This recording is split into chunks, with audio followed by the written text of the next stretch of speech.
महबूब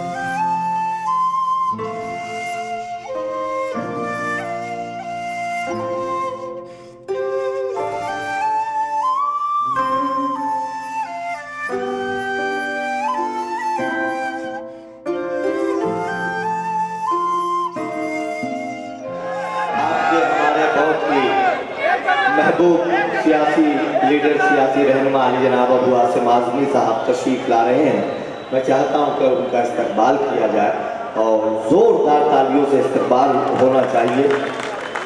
एक शख्स ही नहीं बल्कि एक शख्सियत है मोहतरम अबू आसिम आज़मी साहब। उनकी मौजूदगी महफिल में महफिल की कामयाबी की ज़मानत हुआ करती है। वो यहाँ तशरीफ़ लाए। आज के इक़रा एजुकेशनल सोसाइटी के मुशायरे में हम इक़रा एजुकेशनल सोसाइटी के सभी सदर और अरकान की जानिब से अली जनाब अबू आसिम आज़मी साहब का खैर मक़दम करते हैं, शुक्रिया अदा करते हैं कि आज की इस महफिल में वो तशरीफ़ लाए। मैं अली जनाब अबू आसिम आज़मी साहब से बहुत मुअद्दबाना अदब के साथ गुजारिश कराओ कि वो कुछ लम्हे के लिए मंच पर डाइस पर आ जाएं ताकि हम उनका इस्तकबाल कर लें। फिर वो अपने नशिस्त पर जहाँ चाहें, उनका जी जहाँ चाहे वो वहाँ पर बैठ कर इस पर लुत्फ़ ले सकते हैं। और अदब के साथ अली जनाब अबू आसिम आज़मी दस्त बस्ता इल्तिमास करा कि वो यहाँ आ जाएं। हाफिज़ सिराज अनवर मिल्ली साहब 4 मिसरे लिखे हैं कि ललकारते हैं फ़िरका परस्तों को हमेशा, है तो सियासत से खबरदार अबू आसिम। ये आपकी मोहब्बतों की अलामत हमारे सामने, आपकी मोहब्बतें समझ में आ रही हैं कि जनाब अबू आसिम आज़मी साहब की आमद पर आप इस तरह से पटाखेबाजी करें।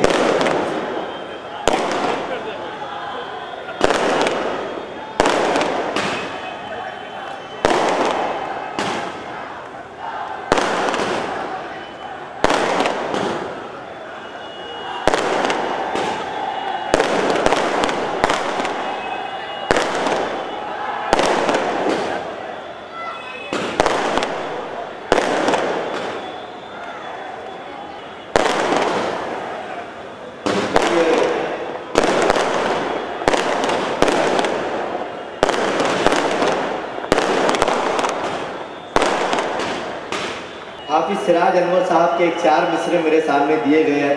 अली जनाब अबू आसिम आज़मी साहब की शख्सियत को इसमें उजागर करने की कोशिश की गई कि ललकारते हैं फ़िरका परस्तों को हमेशा, हैं जर्द सियासत से खबरदार अबू आसिम, डरते नहीं दबते नहीं बातिल से कभी वो, इस दौर के हैं हैदरे कर्रार अबू आसिम। कहता हूँ कमेटी से कि वो अली जनाब अबू आसिम आज़मी साहब के खिदमत में गुलाम मोहब्बत पेश करें और आप लोगों से गुजारिश करता हूँ कि ज़ोरदार तालियों से आपके हमारे महबूब कायद और लीडर का इस्तकबाल करें, ज़ोरदार तालियों में। जनाब अबू आसिम आज़मी साहब की खिदमत में शॉल और बुके पेश किया जा रहा है इक़रा एजुकेशनल सोसाइटी के ज़िम्मेदारान की जानिब से, सदर और अरकान की जानिब से। अली जनाब हबीबुर रहमान सेठ साहब की मौजूदगी में सरजमीन मुंबरा से ताल्लुक़ रखने वाली एक अजीम शख्सियत अली जनाब आदिल खान साहब की मौजूदगी में सदर आली बेकार अली जनाब रिजवान अहमद मिस्टर साहब की मौजूदगी में अली जनाब अबू आसिम आज़मी साहब की खिदमत में गुलाए मोहब्बत पेश किया गया। इस वक्त मैं चाह रहा हूँ कि अली जनाब अबू आसिम आज़मी साहब को लफ्ज़ कहने के लिए माइक पर तशरीफ़ लाएं। यूँ तो हर शख्स तेरा चाहने वाला होगा, यूँ तो हर शख्स तेरा चाहने वाला होगा, मेरा अंदाज मगर सबसे निराला होगा। इस शहर के लोगों को एक बेलौस मोहब्बत अबू आसिम आज़मी साहब से है। जोरदार तालियों से आप इस्तकबाल फरमाएं। वो 2 लफ्ज़ कहने के लिए यहाँ तशरीफ़ ला रहे हैं। इस मुशायरे की सदारत कर रहे हैं जनाब रिजवान अहमद मिस्टर साहब, तमाम शोराए कराम, इक़रा एजुकेशनल सोसाइटी के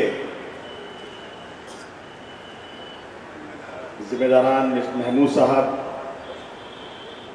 कमेटी के तमाम मेंबरान, दोस्तों, साथियों, भाइयों और बहनों, ये बहुत ही मसरत की बात है, खुशी की बात है कि आज ये मुशायरा एक एजुकेशनल सोसाइटी के फ़रोग़ के लिए चल रहा है। यकीन जानिए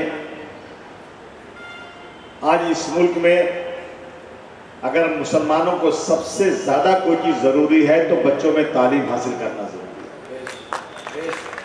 अगर इस मुल्क में इज्जत आबरू की ज़िंदगी गुजारना है मुसलमानों को, तो अगर हमें गिरवी भी, अपना घर भी गिरवी करना पड़े, लोगों से कर्ज भी लेना पड़े, तो लेकर बच्चों को की तालीम के लिए हम लोग काम करें, बच्चों को पढ़ाएं, तो मुझे लगता है कि इस मुल्क में हम अब सर उठाकर चल सकते हैं, वरना आगे बहुत ही हालात इस मुल्क में ख़राब हो रहे हैं।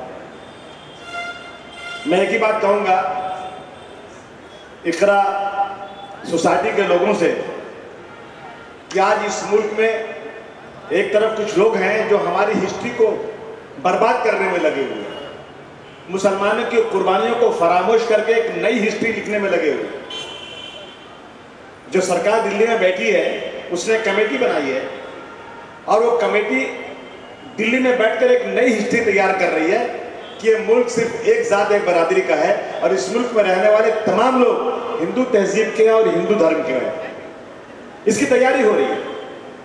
एक तरफ इन्होंने 2 लाख स्कूल खोल के रखे हैं जिनमें सिर्फ और सिर्फ मुसलमानों को इस मुल्क में हिंदुओं के बीच में नफरत पैदा करने के लिए पढ़ाया जा रहा है। उनको हम अपने बच्चों को ऐसी तालीम दें, पढ़ाई के साथ साथ इस्लाम के बताए हुए रास्ते पर बच्चा जब पढ़ के जाए घर, जब दूसरे दिन स्कूल में आए तो टीचर उससे जरूर पूछे कि बेटा तूने अपने माँ बाप की क्या खिदमत किया, कैसे माँ बाप का काम करके आया।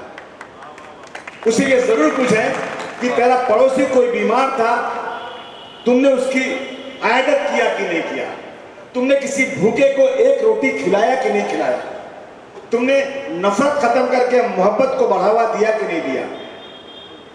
इसका तोड़ यही है। अभी एक फिल्म आई थी पद्मावत, मुसलमानों ने कोई एहतजाज ही नहीं किया, एहतजाज कर रही एक दूसरी सेना और उसमें खुलेआम मुसलमान अलाउद्दीन खिलजी रहमतुल्लाह अलैह का किरदार इतना खराब दिखाया गया कि जैसे अलाउद्दीन खिलजी रहमतुल्लाह अलैह जो हैं इतने बड़े अय्याश जालिम न जाने क्या क्या दिखाया उसके अंदर। लेकिन जब हिस्ट्री पढ़िए तो अलाउद्दीन खिलजी रहमतुल्लाह अलैह एक हाफिज कुरान थे, एक बहुत ही सच्चे मुसलमान थे, मजहबी आदमी थे, जिनका दिल्ली के अंदर उस जमाने में मदरसा चलता था और आज भी मदरसा उनका वहां कायम है। अय्याश बताते हो उनको, लेकिन अगर जा करके आप मंदिरों पे फोटो देखो तो उन फोटो पर, उनमें जो फोटो बनी हुई है वो बताती है कि इस मुल्क में अय्याशी किसने किया है। ये हो रहा है। हमें अपने बच्चों को तालीम देना है, बच्चों को बढ़ाना है। मैं भिवंडी में खड़ा हूँ, भिवंडी की हालत बहुत खराब है, बहुत ही खराब है। मुझे पता नहीं यहाँ पे लोग क्या कर रहे हैं।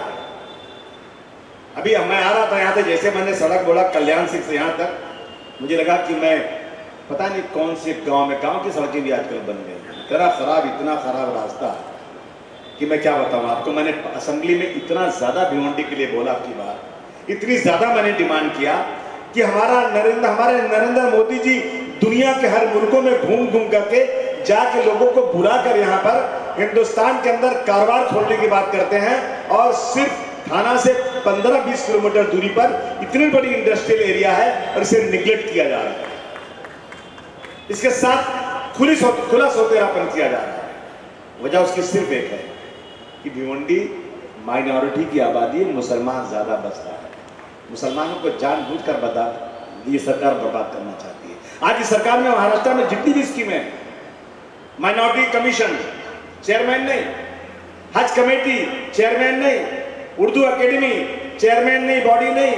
जब उर्दू एकेडमी बनी थी, चौराहे कराम बैठे हैं 1973 में, तो 15 लोग वहां काम करते थे और आज इतने सालों के बाद शायद एक आदमी बचा या वो भी खत्म हो गया, है ही नहीं कोई।